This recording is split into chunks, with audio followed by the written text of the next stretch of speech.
Hey, welcome back, everyone. So what does it take for someone to leave a successful tech career in San Francisco? The answer is apparently fruit brandy. Our guest today is Jennifer Solberg Katzman, the co-founder of Chicago's Rhine Hall Distillery. She's the one who saw a family hobby of distilling apple brandy and had the vision to turn it into a full-scale business. Rhine Hall doesn't make whiskey or gin. They specialize in Eau de Vie, a spirit so pure that it takes 25 pounds of fresh fruit to make one bottle.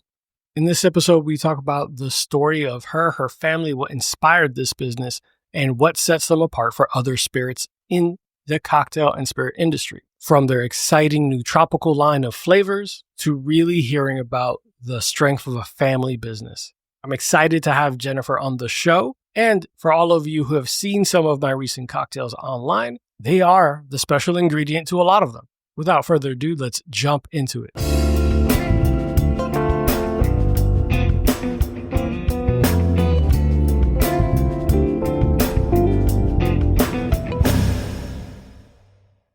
Hey, welcome into the show, everyone. Today I'm here with Jenny. Now, Solberg still? Solberg? It's a confusing question. My maiden name is Solberg, but I am now Katzman. So Jenny Katzman from Rhine Hall, the Eau de Vie company out in Chicago. And guys, I'm so excited to bring her in and talk about her family business, everything that they've come up with, and this unique flavor profiles that they're currently experimenting with. For those who have been following me on social media, you probably saw my Ode to Spooky cocktails line for Halloween, and the cocktail that looked the most beautiful, the Chupacabra, utilized their guava spirit.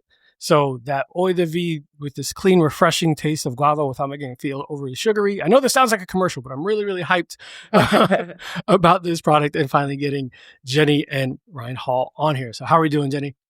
Great. Thanks for having me today. Of course. I know you've been traveling a lot and getting busy, and you shared that you guys bought a lot of fruit recently. Do you can you tell us a little bit about that?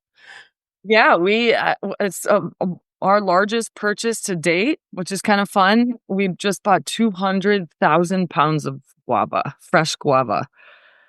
That is something. So yeah, I mean, to give you a little point of reference, I mean, when we just first started out, we were buying, closer to like 10 to 20,000 pounds of fruit at a time.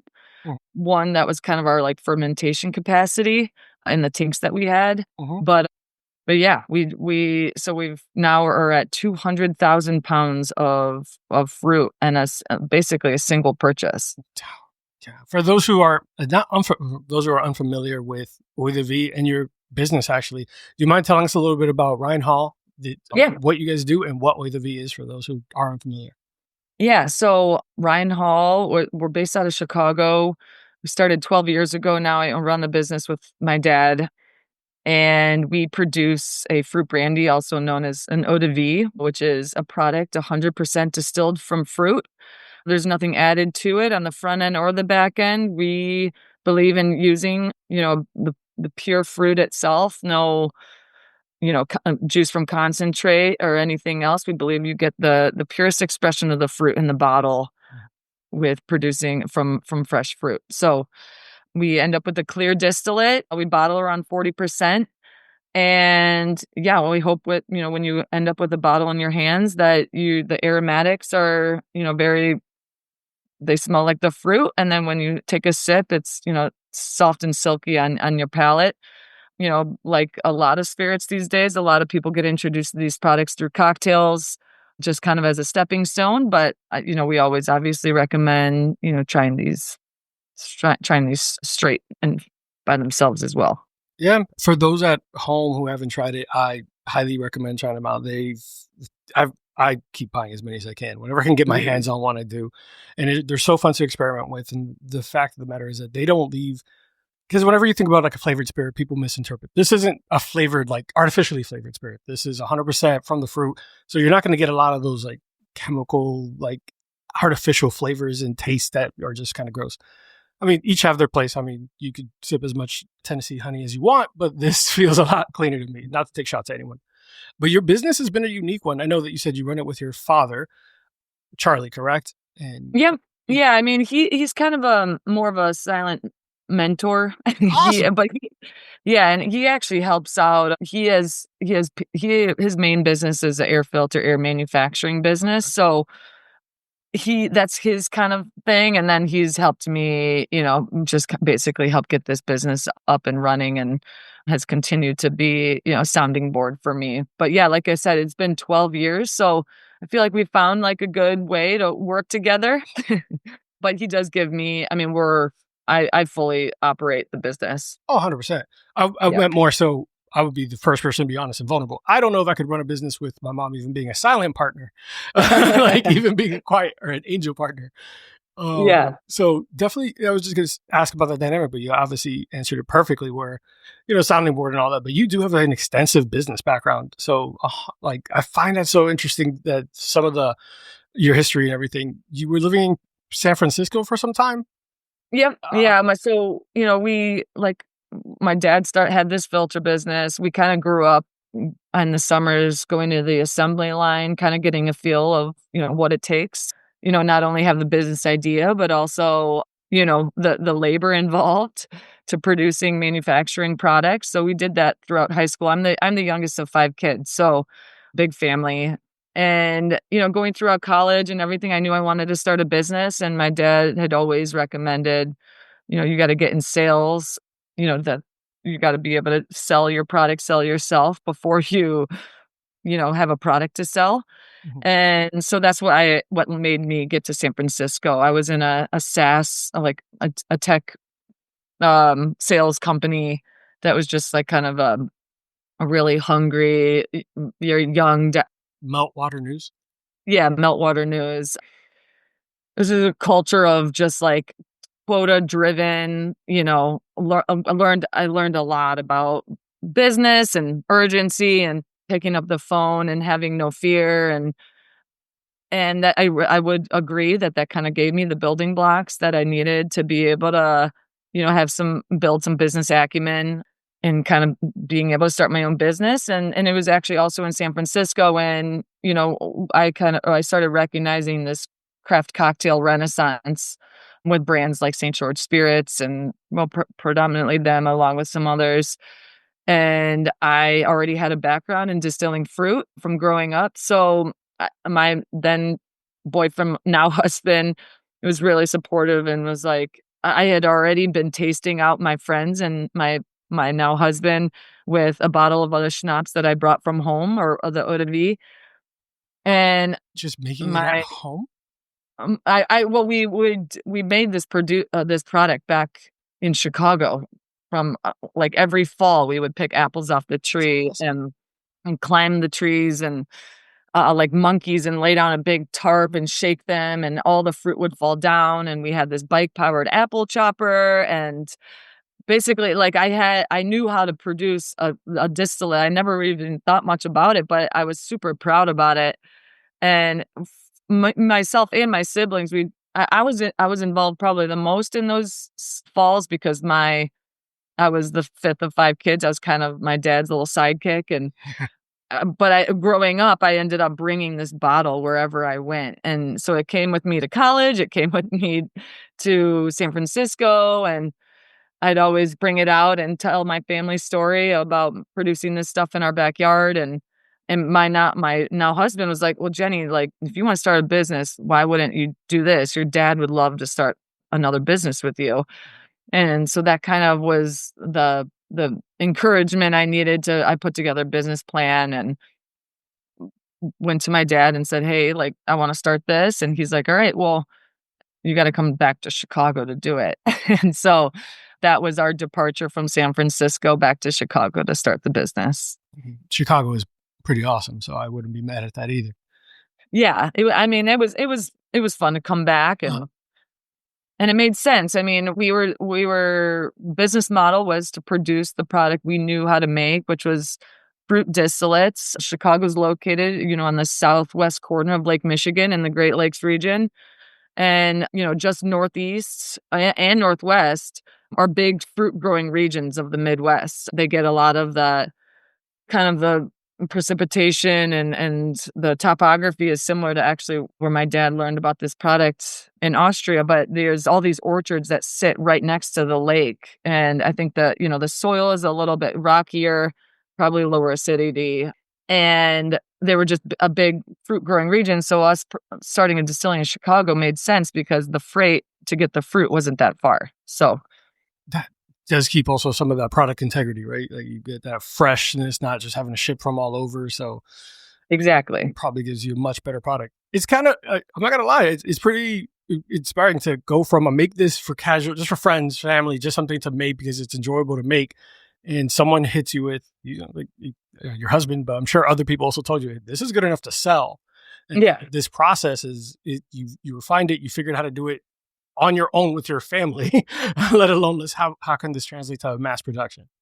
Yeah. Yeah, it was a fun, like, those startup days are, like, some I'll never forget, and yeah, it's I believed in the business, the product, so the rest was kinda, like, just part of the process, but it wasn't like I was trying to do anything, like, that someone hasn't done before. It was more just that we believed in the product, and if we made it well, we believed that it would sell. Yeah. Go ahead. Yeah. So just getting the other pieces of the puzzle and, obviously all the red tape involved in starting a distillery, but once you get through that, then, then then it's a journey after that. I it's always the less fun part is the paperwork, red tape, getting permits, talking to people. Yeah. So we'll not focus on that. Yeah. But Yeah, no. in that market, and I think you hit on a really cool, interesting point. Like we see cocktail evolutions change through times, and we recently had a guest. He is a tiki influencer. He's traveled the world. He's seen. But we were talking a lot about cocktail culture and spirits industry, where you see the shift. Like, there was a time when whiskey was seen as like my grandfather's product and stuff like that. So things just kind of change and evolve. At the time that you came in, a spirit a lot of Americans aren't really familiar with when you think of Eau de Vie or water of life, whatever. How was that? Was that like a terrifying risk? How did you like introduce that to like a market that wasn't really familiar with it? Yeah. You know, to be completely honest, I went in a little naive on the Yeah. market intelligence side, like knowing, this is how many distilleries there are that are producing eau de vie. But I think that helped me in some ways. I mean, because I would start going to all these networking events in Chicago, and I remember this one guy who had started a liqueur brand based off of, all the, I think it was like a grenadine knockoff. And like he looked at me and was just like, "Are you crazy? Like, why are you doing this?" And I was like, "Well, I'm just gonna, like we make a really good product, and we already know these people that want to buy it, so I think we're good." So I think a little bit of that like naiveness helped getting started, but yeah, in general, like the product category itself and the unawareness around it in the US has definitely been a challenge ever since we opened our doors. And I think our idea was, having that tasting room in Chicago to start the business was a good way for people to come in as like a brick and mortar, be able to like, get a flight, be able to taste it, learn about it. But I mean, but then, outside of our own home market, it was really leaning in on, these very talented bartenders that were super dedicated to well-made products, and people who believed in, not only like the way the product's made, but also like what it could offer in a cocktail, how it could offer their bar or restaurant like a different, I mean, advantage, I guess could say. It wasn't just like a way to cheat the system. They wanted to put in quality ingredients to their cocktails and then be able to, see that as a differentiator for them. So, but I would look to these people as, the people to convey and explain what an eau de vie is to their consumers. So, getting involved in that layer was really important for us. But but yeah, I mean, you can tell, like, when you Google online, like, there's so few of us producing these eau de vies, and it's for a reason. I mean, they're we're dealing with fruit, which is perishable. There's high harvest seasons, which you have to have the capacity to be able to produce at that like very small window of time because the fruit can't go bad. And then, it's expensive. Like the cost of the fruit is exponentially higher than anything that you would need for a starch or grain type of, product, whether it's a vodka, gin, or whiskey. They're also generally shelf stable. Like you could buy a truckload of grain and have it sit for a bit. Like we need to chop it up and ferment it within 2 days before we could risk any decay or, you know, bacteria forming. So like I know why it's not a common category. And I think my mindset has never been like, well, yeah, let's be as popular as vodka or gin. Like the price point in itself is prohibitive in that way. But I do, I'm definitely for advocating for the product category, getting more and more people introduced to it, understanding what it is, and then hopefully just to continue to build the product category. I do love that you said the bit of being naive helped because you weren't afraid because you didn't know. Like you're like, oh, exactly. Yeah, I can't give myself too much credit.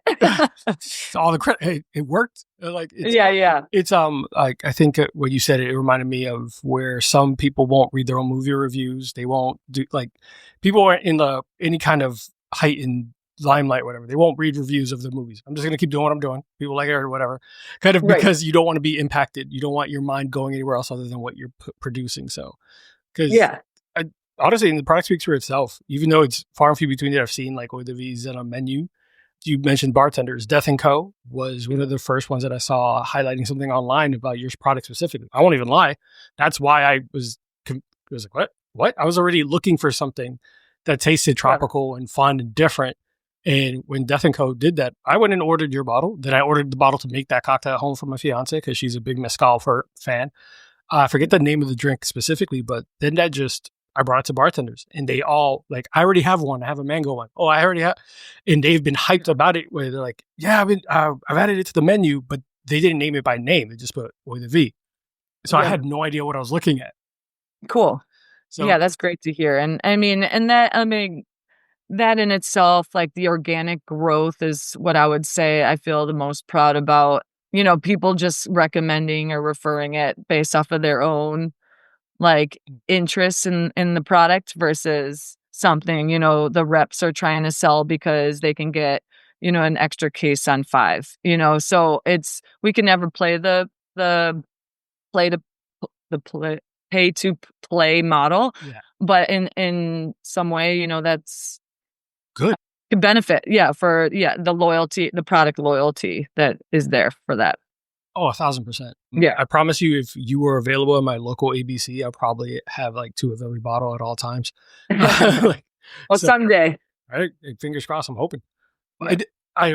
With growth, you've also done some collaborative efforts, right? Like I think you've worked, I don't know if it was with Rhine Hall, but you also worked at Goose Island at some point? Or was it with a different spirit? We've had some really fun collaborations over the years. I mean, to speak on the Goose Island one, they're within a block or 2 of where we are on Fulton Street in the city. So I did not know that. That was an easy collab. Yeah. So we've done, now think it's been a while, but we had about 4 consecutive years of producing a beer schnapps from their Bourbon County Stout and then barrel aging it back in those barrels and then offering it on, I forget the name of the day. It's bad of me not to remember this, but Binny's, one of the biggest retailers here in Chicago, would then sell it in conjunction with the Bourbon County Stout getting released that year. So it was kind of a cool way that like as a local collaboration to have 2 different expressions of the beer and then to try the distillate side by side. So yeah, that was a cool one. Yeah, we've had a lot of collaborations with Aviary. They've been really strong partners of ours from producing, a strawberry Eau de Vie. Strawberry Eau de Vie? I did not know that. Yeah, we don't have any more of it. It's been long gone, unfortunately, but that was a really cool one. We made a coffee liqueur with them originally, And I mean, like the apricot. I mean, there's some things that we had like a limited runs of, and we kind of worked closely with them. Kimpton Properties, Mike Ryan out of Chicago, and Jess Lambert, we made a really cool Fernet with. And so that was kind of, a fun experiment. So yeah, it's always that was a really fun time when I had the bandwidth and kind of the creative juices to have access to these really cool bartenders that were trying to do something different. Understood. Yeah. I mean, with success and all this moving pieces and all that, it's kind of, Yeah. was there ever kind of a collaborative effort, anything that you wish you could do or hope to do one day? Like maybe, I don't know, finishing whiskey in one of your Eau de Vie barrels or something like that? Yeah, I mean, a lot of our barrels are sold to other distilleries or breweries looking for, a fruit aged barrel just because they can't find it anywhere else. So yeah, I have a decent amount of I can't remember all the names, but they normally buy a decent amount of barrels at once of our used barrels to be able to give their, to rest it or pass it through to get some of that fruity flavor. But for me, yeah, I would say I think probably the biggest thing that I would like to achieve someday is, I mean, we started producing, as we kind of started our call, like a lot of how we started was based off of the fruit we had access to. That was within a 2-hour radius of the distillery for the travel time of this fresh fruit. So when our tropical line really started taking off and we would actually ship the mango from Mexico to Chicago, it didn't make sense to keep doing that, especially when COVID hit. It didn't make sense for us to continue to pay for the freight for the mango to then get all the way to Chicago. So we started producing it in Mexico.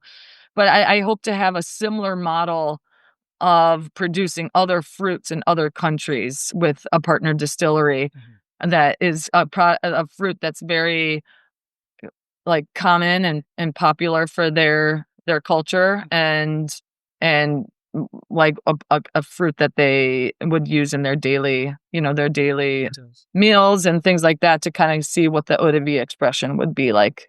I think, yeah, you've done a great job of really bringing that forward, and that does open up for a lot of creativity and fun. You hinted at, and we talked about it a little bit with now the future of your brand, because eau de vie, you talk very historically like Applejack or just apple and pears and plums. I think there's even one that has a pear grown inside of a glass bottle that people might have been familiar with and wondered what that was about. Now, shifting over to tropical, what was the inspiration of wanting to do that outside of like, was it, hey, wanting to have more creative fun with it? Or, and I know that you said you wanted to give people kind of an expression close to what they're used to, but what for you was there something exciting for you about? Yeah, I mean, I think that was just like early days of throwing spaghetti at the wall and seeing what stuck. Yeah. And like we just had this opportunity to produce a mango distillate, and it like was an instant success. And we were like, wow. It was an aha moment. It was like this worked. Yeah, this is easy. Like not easy, but it like with our product, it's not always an easy sell because people are like, well, the price point's higher. Like, I love it. It just, is a little bit da da da. And mango was like our first one where buyers were like, all right, yeah, I can figure out how to do this. We're like, okay.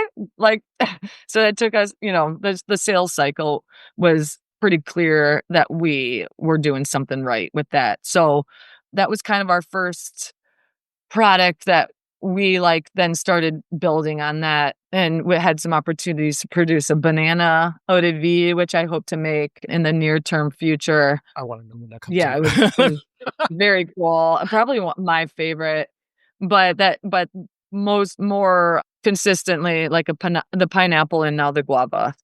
That's awesome. I think, yeah, especially we talked obviously offline where like I'm in Florida. There's a lot of places that are, hey, I'm in summer all year long. I want something that's refreshing at all times. And there's really good opportunity out in places like this, especially when you think about tiki culture, just cocktail culture in general, trying to do something new and unique. And one of the things that a lot of people don't always think about when you're making a cocktail is aesthetics. As a clear liquid, I don't lose any integrity if I'm hoping to make something look a certain way. It is not something you have to take into consideration. I was like, hey, I want to have a bright, deep red. I could still have it and get all the flavors without having to compromise that. Right. Yeah, that's cool. I like, you guys are the experts at the cocktails, so it's cool when you guys kind of share like the reasoning behind like the value. Yeah. Yeah. Yeah, that is definitely a lot of, because I think there has been one of the cocktail trends that was like everyone does like clarified milk punch, or everyone wants to make everything look very, you can't tell what's in the glass. I don't know if there's like a mystery game and fun with it, but it just became one of those trends. Or if you're trying to make something that's very aesthetically like eye-catching, it's hard to balance a bunch of flavors and colors and get the aesthetic you want at all times. There's sometimes I've like tossed a cocktail concept, not an expert, but like cocktail concept because I'm like, it didn't look nice. It tasted delicious, but it looked awful. So I would either have to like use a different glass or do something else. But I'm like, it just looked gross. I'm like, I can't do that. Yeah. I mean, that makes sense. Yeah, the presentation of it. Yeah, I mean, you guys are all, I can't, like, how you work with flavors is very cool. Oh, it's a lot of nerding and a lot of trial and error. There are times that on paper, flavors make a lot of sense. And then when you try it, you're like, this is one of the worst things I've ever tried in my life. Like this, Well, this is it happens to all of us. Yeah. Yeah, it's just, it's interesting. So you're not, have you gone to some of these places and tried some of those cocktails? Has there been anyone that like stood out and that you're like, oh, I understand? Or was there one that you were like,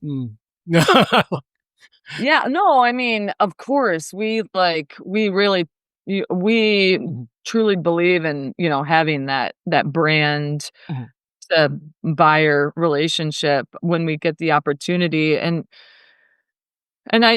like, for example, when we first launched New York and California, we used this like unconventional way of distribution called LibDib, Liberation Distribution. And it was a way to basically like not find a distribution partner, but to be able to sell bottles direct to your buyers. Sometimes it has to pass through a warehouse, but sometimes it's not. But basically, I could go to LA, talk to Death and Co. there and say, like, ask them for the order, what they want, and then I would be able to input it, or I put it together and he approves it. And then basically that case would come to him, all generated off of me being out in the market and selling our products. So having built our LA, mostly LA, but SF and then New York market based off of that distribution model, which I think helped kind of maintain that, again, that brand loyalty. I was the one going in to see all of our customers, Maison Premier in Brooklyn. I mean, he's been one of our top supporters for almost a decade now. So it's really cool, like how that, like, I get to see firsthand what they're working on and why. I don't tell them to do anything. I just give them the spirit and hope that it works out for them. So yeah, I think I definitely can see, I've been able to see like what's worked and what hasn't worked. And I try and share that as much as I can to give people like somewhere, a jumping off point. But you guys, like I said, are so creative. Like sometimes you just need to hear a little gist of what's worked for someone else to then make it your own. And I think that's kind of how it's organically grown. That's awesome. And I love the fact that you are like boots on the ground and that hardworking like family mentality of like, I'm going to be there. I'm going to meet these people. I'm going to build those relationships. And we talked about, I don't know if it was off air, but that genuine connection to people, I think is fantastic. It sets you apart from a lot of these companies. I'll use the example of Lance Winters. You mentioned him earlier from St. George Distillery. I had heard of some of his products, but we have this bar, the Courtesy in Winter Park. And he came to feature a bottle that came out in a couple of his spirits. He had a couple of his gins, all that. I was able to have an interview of him. But once I built that, like we built that connection, everyone who was trying this product, you would find out so quickly. People were like, oh, I love their gin. Oh, I love this. And people just kept buying and buying based off of that communication and that touch base with him. So it was dope to see that. And that just one-on-one human aspect of it where people are engaged in you, invested in you, as opposed to like some giant conglomerate in the background of people who don't care. Yeah. definitely speaks volumes to your model. Yeah, well, thanks. I mean, especially like gives some kudos to Lance, but like, the bigger you get, the harder that becomes. And so I feel like those early days were like it was made such a big influence and impact, but it becomes harder and harder to do. And I mean, like, and it's interesting, like, people they like you, they believe in the brand, they have that connection. But it's like, then when you remove yourself, like, is this still gonna live on without you? And so that's kind of been like, you know, a another piece of the puzzle over the last 12 years of like, but I started the business when I was 24. 24. That is Yeah. impressive. Okay. Yeah. Yeah, pretty wild. And then 6 years later, I started having kids, and I've now had 4 kids. They're future And, employees right there. so, No. like, yeah, when life just happens and when you can't be there, you have to start relying on your people and really, like, just relying on the juice and, like, the product Mhm. and so, yeah, it's been, like, a different exercise for me to, like, feel like I'm still connected when I can't be there all the time. And so that's, Mhm. another part of the business that's kind of it's well, now that I'm done having kids, I'm excited about getting back out there again and making those connections again. Just saying, one of them could be a future employee or a rep or Yeah. a brand Well, rep. yeah, I've definitely put a few to work. Like, here, hold this guava. Yeah, you look good. Yeah, That's yeah. gotta work. You're coming with me.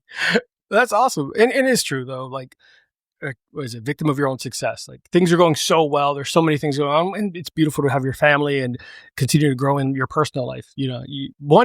I'll say I'm happy to hear that you weren't so busy making a living that you forgot to live. Because there are a Yeah. lot of people who will sacrifice like their life, and they're like, "Oh my God, I have done nothing but just work."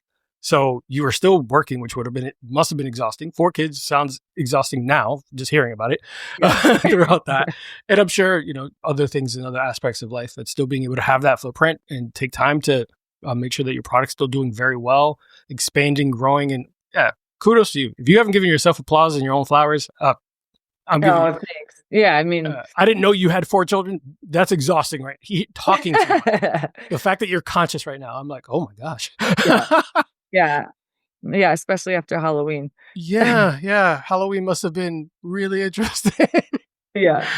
I know that we kind of have some to wrap up soon, but with the future and everything coming up, like what do you have on the horizon? Something that you're excited about and wanted to work on? Something that heck you haven't even fully thought out of, or something you want to share with people? Hmm. Yeah, I mean, the market has kind of been, all over the place ever since COVID. So I think it's just kind of, I feel like, and then like getting like that next wave of bartenders that are truly are dedicated, like getting to know that new generation people to kind of teach and get to know, like connect with, like on why, these types of products are produced. And, I like that's kind of my like more business answer, I guess. But on like the fun side, I think just the tropical lines are continuing to be a really fun and core of the business. So I think there'll be some expansion there as time goes on, whether that's just a few other tropical fruits that we add to our line. But for now, it's, continuing to share what we have and with good people in new markets. I mean, we don't have a strong presence in Florida yet, so I mean that would be a fun, goal for 2026, since LA and California and New York and Illinois are our other major markets. Mhm. So I think there's a lot of opportunity there, and I think, yeah, some, trips down to Miami or If you're Winter ever in Park Orlando, or let me know. wherever you are. Winter Park, you let me know. I'm in Florida, so Yeah. Orlando. That's awesome. I think Yeah. I think that there's so much coming up, right? With other fruits, there's a lot of fun to be had. I mean, we could do this all day, but Yeah, yeah. Well, I mean, and we got to be mindful too. I mean, like I said, at the very beginning. We started with 18 different products. It becomes unsustainable, and we've learned our lesson there, but also even just like the sheer bandwidth of, our representing distributor teams, Mhm. the basic, very basic, like they can only have, 4 to 5 bottles in a bag. I can't offer 18 different SKUs. So, really like honing in on those specific fruits and kind of like making very thoughtful decisions moving forward and maybe having limited releases, but having it kind of structured a little differently. Yeah, when you talked about the apricot, the banana, all that, and make those like hyped feature things, I think that would be so cool to do, especially when you have so many distilleries and all these brand partners around you too. So opportunities are limitless, man. Yeah. Yeah. It should be fun. Yeah. Well, I know we gotta go. You have limited time. Busy, busy woman. Is there where can people find you? Anything you want to share with everyone? And where can people buy your product? I know I'm going to put it all in the show notes for those at home, but Yeah. I think I would say the Drink Fellows, I think, is our national like platform for selling our tropical line the easiest. Otherwise, going through, if you're in California, New York, or Illinois, then I would say the major retailers like K&L in California, Benny's here in Chicago, and there's I guess a bunch of mid-level ones in New York. So yeah, just kind of keep an eye out. Follow us on Instagram. We like to, share, people working with our product, different ways of working with the product, but also really championing, those people, those bartenders that are, taking a risk with something different. So yeah, thanks so much for giving it a shot, and thanks for having me today. of course, guys, if you like what we're doing, please make sure that you give her a like, follow, and support the product. I promise you that I won't put my name on very many items. I think their product is one of the best things that I've had in my house. It opens up so many options, so many great ideas, and definitely delicious. Just straight up, like I can't even. There's no way around it. There's no refined way of saying how delicious every single bottle I have here is. My fiance loves it. You use it in daiquiris, mezcal cocktails, whiskey cocktails. It's just great. Make sure that you like, subscribe, follow, and keep an eye out for some of the featured cocktails that we'll be making. We'll probably be using a lot of the Eau de Vie from Rhine Hall. And if you are enjoying those, give me an idea and I will continue to work on those. But as always, take care of yourselves, stay safe, and see you next week. Bye. Hey guys, today's episode is brought to you by Burn Termite and Pest Control. I first met Joe Byrne on Full Frontal Nerdy Show and decided to give his company a try. They have been the best pest service I've ever had. From flexible scheduling, attention to detail, fair pricing, and everything you love about a small business, I highly recommend Joe Byrne and Burn Termite and Pest Control. It's a family-owned and operated business with over 30 years of experience in termite and pest. You can reach Burn Termite and Pest Control at 321-297-7985. Once again, 321-297-7985. And let them know Bourbon and Bullshit sent you. Thanks, guys. See you next time.